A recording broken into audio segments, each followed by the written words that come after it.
Welcome to the Strong Roots podcast. My name is Kristin Hill, and we are in an Enneagram season. And what the Enneagram is, it's a really popular personality test. And what we want to do throughout this season is to show you how uniquely you are made in God's image through each personality type that they lay out. So get ready to learn more about yourself and others through this podcast. Welcome back to the Strong Roots podcast. We are in the middle of our Enneagram season. I'm here with Cooper. He's a type 4. He's the individualist. And my favorite part about this is Cooper is usually behind the camera, and I'm so excited. I get to actually have you on this side of the camera.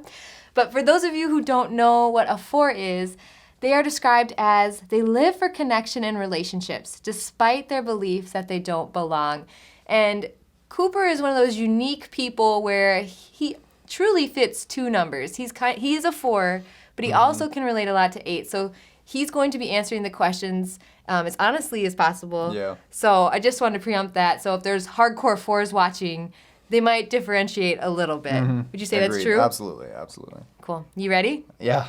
Awesome. So what do you wish people knew about 4s, Cooper? And do you feel like there are any misconceptions? Yeah, I feel like a common misconception is that we all just want to sit and be alone and soak in our misery and deep thoughts.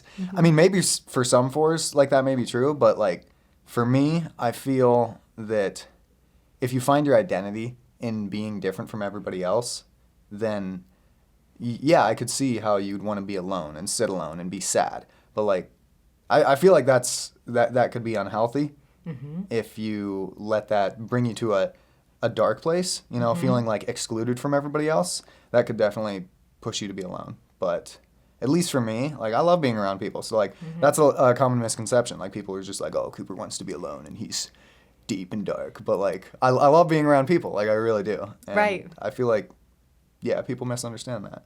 I would agree. So you do listen to like deep and dark music. Oh, so absolutely. Like, yeah. But so from being a person who's like joyful music, like why? I love, and this is like the big 4 part of me. I love feeling, and like music is something that allows me to feel really deep because I don't know, I can almost put myself in whatever situation the song is talking about, or like even the emotion of the song. It's really weird. It's hard to explain. Like 4s, you get it, but yeah. Yes. Do you feel like, so in my mind, internalizing that, do you feel a lot during the day, or do you almost go into the zone of feeling at certain moments? Yeah, it's definitely at certain moments. So like, I'll just be working at my desk, you know, just plugging away, doing tasks, getting stuff done. And I'll start listening to music because it really helps me focus and be creative. And I don't know, it's really random. Like, just certain lyrics, like one line to a song will just make me feel, and like, it's crazy and like may sound ridiculous, but like 4s feel so deeply, and like I can almost like break down in tears right there just listening to this sad song, you know. And it's not that like I love being sad. It's just I love, you know, feeling, I guess. Does that go to other things? So music, but movies and what other things? Yeah. I feel like I feel everything pretty deeply, you know, books, movies, anything that I can entertain myself with, you know, like playing music for yourself. I design a lot of graphics for the church, you know, and edit videos. So like listening to other people's stories as I'm editing the Strong Roots podcast, like absolutely. Yeah, it ties into a lot. It makes you really good at your job. Well, thanks. And do you feel like it makes you more compassionate then? Because you feel for other people? Yeah, absolutely. I like you said in the beginning, I feel like I'm not a perfect 4. I'm also kind of like an 8. So like there's a part of me that's like, no compassion, just, you know, like get her done. But then it depends, I guess, on the mood I'm in. Like sometimes I can be super compassionate and understand like nobody else can, because I don't, it's not that like I just understand where you're coming from. It's like I can feel where you're at, you know. I think that's really cool. And I think that is a trait of God. Because I feel, but I think my feelings are more selfish, if I'm going to be honest. And I like what you're describing is maybe some of your feelings are selfish, but it sounds like a lot of your feelings can be like actually sympathizing, relating with other people. I think that's really neat. Yeah. Yeah. So in your opinion, kind of, we touched it, but what are the greatest strengths of a 4? Yeah, just kind of like what you just said. I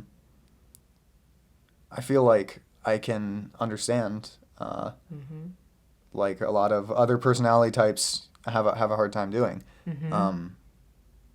If you're, telling me about your day or your feelings or a situation or a tough situation, I run into this a lot with my friends, like, or family. I can really, like, if I choose to and don't choose to go the 8 route and like, well, whatever. Yeah. Like, if I sit there and want to understand and want to feel where you're coming from, then I can. And I feel like that's an awesome, like, ability, is to be able to really feel where someone's coming from and to listen, like truly listen and want to care, I feel like just knowing you and being friends with you, you are so good at listening. And it's not just like, okay, I'm listening, but you are actually internalizing what's being said. I see you process. I know you're listening. And it feels so good. And you actually are really intentional about your next words. Your words are very weighted. So if and people around you, if you ever say something nice, it's like, oh, I know that you mean it. Yeah. I feel like you are not just going to throw fluff around. And I think that has a lot to do with, I don't know, tell me if I'm wrong, but words mean a lot to you. Absolutely. Yeah. I think that's a really huge strength, because I know that your words, you are a man of your word, and your words matter. And I really respect that about who you are. Thank you. Yeah, it's so true. So, okay, now we're talking about good things. Now we're gonna talk about icky things. Oh, jeez. So, what part of who you are and being a 4 makes you like cringe? I don't know. There's a couple things. I feel like the thing that most annoys me is constantly analyzing every situation to find like what's the purpose of what I'm doing. Yeah. And if I'm doing that from an unhealthy place and not from from God's mindset, then like I just trace it back to everything's pointless, like, because without God, everything is pointless. So I feel like that is probably the cringiest thing, when I should be doing something that's fun and enjoying myself, like hanging out with friends. And I think this is literally my thought process. Like, I'm hanging out with friends, and then like I know that in an hour and a half, I'm going to go home and I'm going to be sitting alone in my room. And like, that whole night was pointless. Like, it was just temporary, But if I look at it from a God perspective, like I'm fellowshipping with my brothers and sisters and like developing deeper relationships, and it's not even that. It's everything I do. So like, that's definitely cringy, is like constantly being too aware, But do you feel like that cringiness almost pushes you to be eternally like mindful?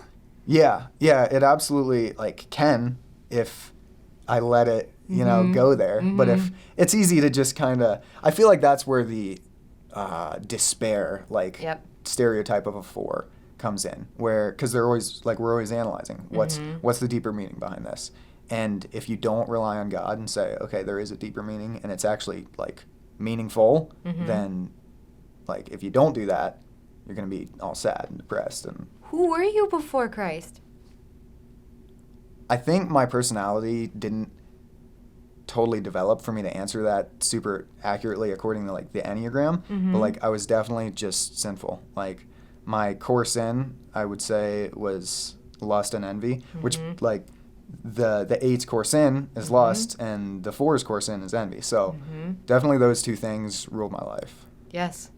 And how did Christ change that? Because I know we still struggle with sin after Christ. Absolutely. It's not that it's totally gone, but when I rely on Jesus for those weaknesses in my life, they don't flare up. They're not as common, And when they do, like, we have forgiveness for that.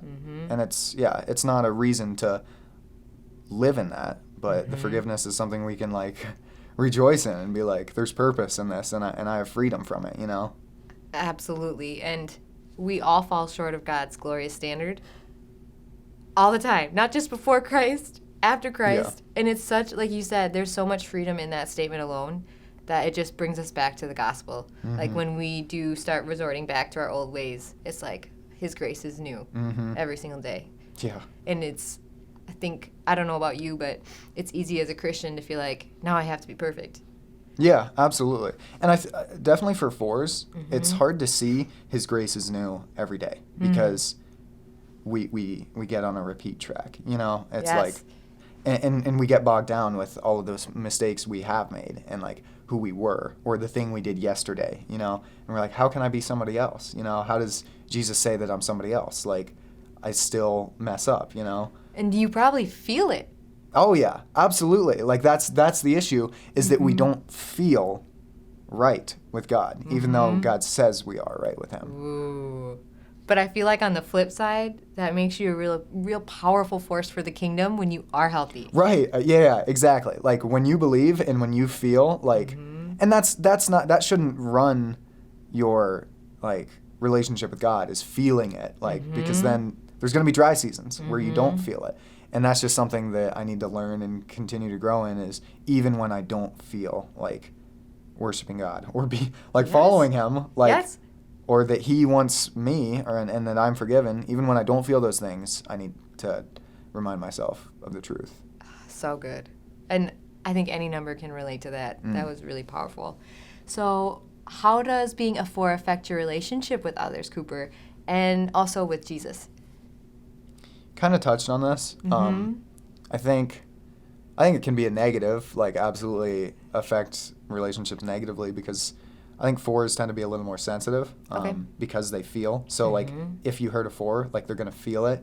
And the good thing is though they want to talk about it. They want to. At least I do. I want to resolve it. You know, I don't want to just brood on it. And maybe that's not totally aligned with type 4, but for me, like I don't want to continue in a like toxic mindset.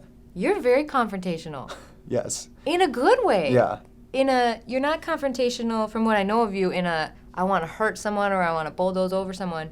You're in a, I don't like this. I want to make you better. I want to not be sinning and feeling this way. Yeah. I feel like that is really cool. That's definitely, I feel, part of the 8 personality in me is I can bulldoze people, like when I just want the conversation to stop and I know I'm right, like then I will, but I feel like most of the time confrontation I try to use it for good in relationships. Has that always been easy to be confrontational or? No.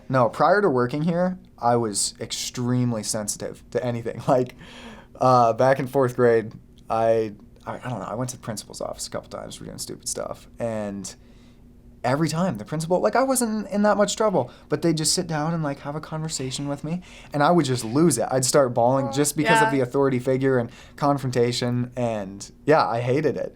But I don't know, in the past, few years, especially this past year working at the church, you have to deal with a lot of confrontation because you're working close with a lot of people. Yeah. And we just hurt each other and we screw up and I don't know. Since I've realized the power of confrontation and how good it can be, I love it.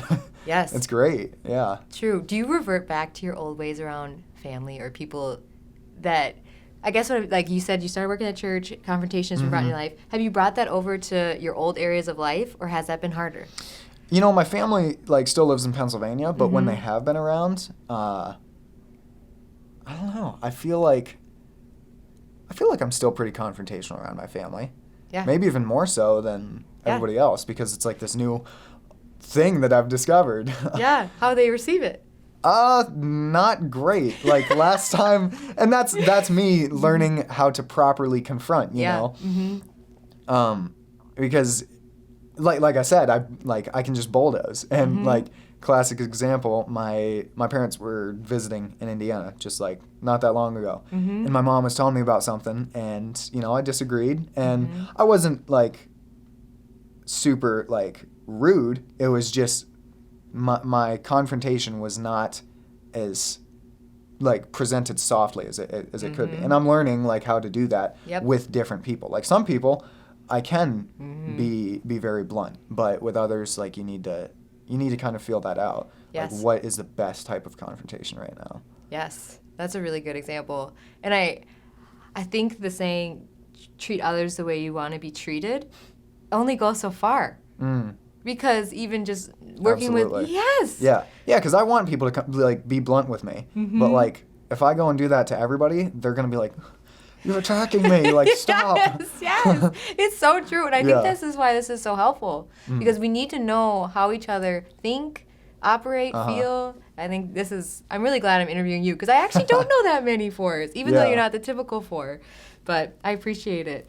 So, Cooper, what traits of a four best reflect Jesus' character and God's nature? I would say the ability to understand and feel, because, like, a lot of people may be like, oh, God doesn't understand or feel my situation. Like, he's up in heaven just chilling. But, like, he did experience everything and more, like, more than most people have experienced, like, everybody. And he experienced that through Jesus, like losing close friends, like hanging on the cross, like pain and suffering that we could never understand. So, like, I feel like it's a godlike characteristic that fours have to be able to deeply comprehend and really actually feel what people are feeling. And that brings to mind, remember when Jesus raised Lazarus from the grave? But he knew he was going to raise him from the grave, and he still cried, and he still felt, and he still grieved. That's such a four thing. Like, Absolutely. But to some of it, like, do you think it's hard? Why did God, why? I don't know.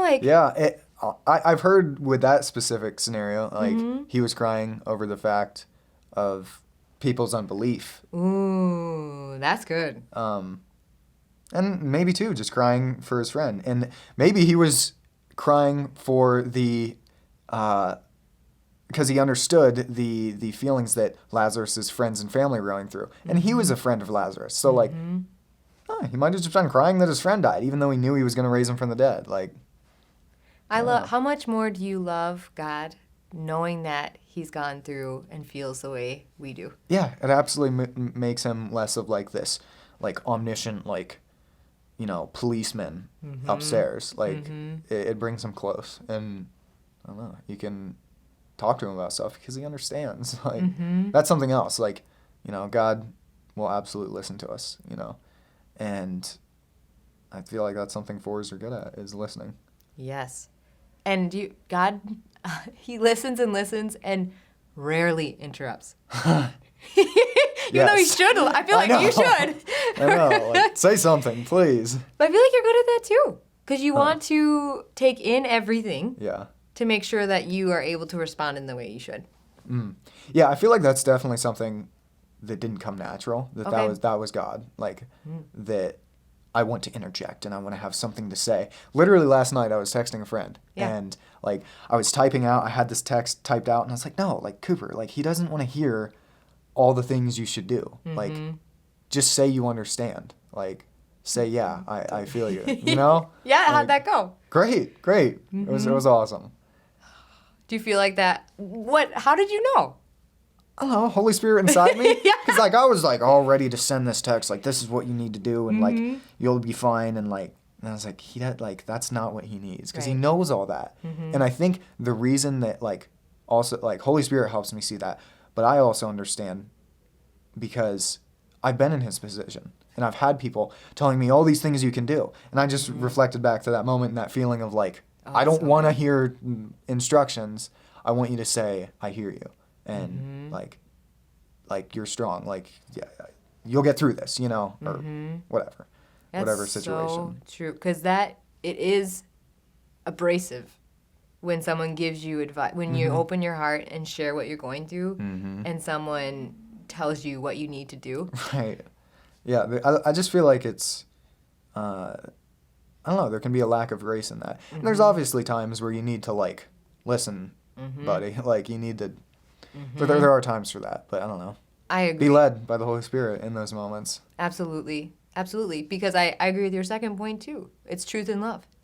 But I think sometimes we do truth before love instead of love before truth. That's good.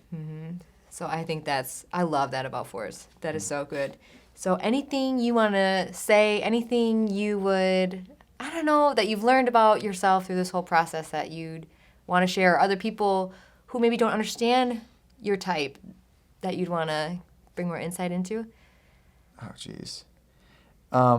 Yeah, there's things, but, like, like we've talked about, I'm not the perfect four. So yeah, just going back to the misconception, like not every 4 wants to be alone. So don't just let them sit in their room alone, and be sad. Like they probably just want to hang out and they want to spend quality time. And like to me, quality time is conversation, and that's what I desire most is being close with someone and like talking and being vulnerable and open. So if there's any 4s in your lives that are, reclusive and want to be alone, like try to initiate conversation. They'll probably feed right off of that. Mm-hmm. At least I will. Yes. I don't know. I agree. And the 4s I know, I think, would agree as well. I love that. So we are going to leave people with challenges because we don't want this podcast just to be something you listen to and forget about. We want this to actually change your life. So some challenges for the 4s listening. Ask God to turn your expectations into desires. Also, another challenge could be leave work or any problem at the door when you get home and ask God to carry your burdens for you. And the last one is commit to some structure.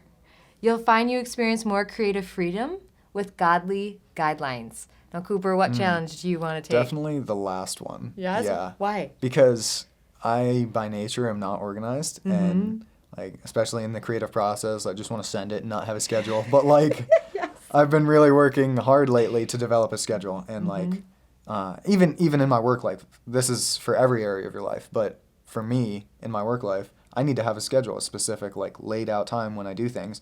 Otherwise, 3 hours go by and I'm like, what have I done? Right. So definitely that's something I have been working on and continue to commit to. Yeah, and you can be more creative within structure. Exactly. Yeah, because you don't feel bad about how much time am I using. It's just, you have this amount of time and I can be creative for this long, I love it. So just like Cooper, we'd love for you to take a challenge, and we cannot wait to catch up with you next time. We're going to be talking about type 5s, and I actually get to interview my father-in-law, which I'm super excited about. So we will see you then. Thank you for checking out the Strong Roots podcast. If you are curious what your type is, make sure to check out the link in the description below. And if you don't want to miss out on any future content, make sure to follow us on all our social media platforms. And we are praying that your roots stay strong.